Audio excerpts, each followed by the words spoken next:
Is Trump an alcoholic? I'm not saying it. It's Trump's own White House Chief of Staff, Susie Wiles, who has said it in a surprising interview. Susie Wiles, who serves as Trump's closest aide and White House's Chief of Staff, has in an explosive interview made some startling revelations. Wiles reportedly told Vanity Fair that President Trump has an alcoholic personality and Vice President J.D. Vance is a conspiracy theorist. She also went on to give bold opinions on Elon Musk using the phrase an odd duck. On the other hand, Trump has previously described Wiles, the first female White House Chief of Staff, as the Ice Maiden and credited her for her role in driving forward his second presidency behind the scenes. Responding to the Vanity Fair article, Wiles claimed that much of her original remarks were not included in the story, and it's a disingenuous, framed hit piece by the magazine, and dismissed the article saying it's only fueling a chaotic narrative about Trump's team. Significant context was disregarded, and much of what I and others said about the team and the president was left out of the story, she wrote. But what's more shocking? Trump himself told the New York Post that Wiles was right to describe him as having an alcoholic's personality, even though he doesn't drink. The president stood by his chief of staff's remarks and also said that she had done a fantastic job.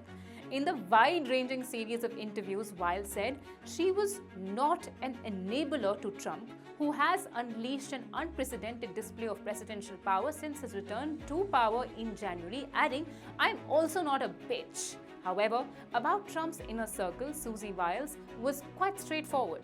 She didn't mince her words when she called Tesla boss Elon Musk as an avowed ketamine user and a complete solo actor. She also criticized Musk's cost-cutting Department of Government Efficiency, also referred to as DOGE, in the first months of Trump's term, and how DOGE shut down US aid, international aid department. No rational person could think the US aid process was a good one. Vanity Fair quoted her as saying, Wiles hailed what she called a core team of Vance, Secretary of State Marco Rubio and Deputy Chief of Staff Stephen Miller, but said Vance had been a conspiracy theorist for a decade regarding the Jeffrey Epstein scandal. Trump's chief of staff had barbed comments for Attorney General Pam Bondi, saying Bondi completely whiffed on the promised release to right-wing influencers of documents about convicted sex offender Epstein. She said she had a loose argument with Trump to end the score settling against his political enemies after 90 days, even as he has continued to target his foes with calls for their prosecution. On Ukraine, Susie Wiles said that Trump believes Russian President Vladimir Putin wants the whole country despite Washington's push for a peace deal. Following the uproar in Washington, top Trump cabinet members lined up to defend Wiles and lashed out at the Vanity Fair piece.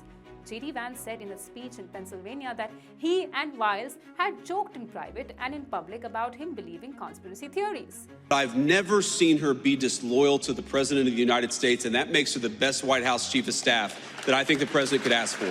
While the Vanity Fair profile has certainly stirred the pot in Washington, it reveals a complex dynamic at the heart of the second Trump administration. Whether you view Susie Wiles' remarks as a candid assessment of a high-pressure environment, or as she claims, a disingenuous hit piece stripped of context, one thing is clear. The Ice Maiden remains the most influential voice in the West Wing. As the administration navigates these internal frictions and public revelations, the world is watching to see if this core team can remain united or if these cracks in the narrative are a sign of deeper chaos to come.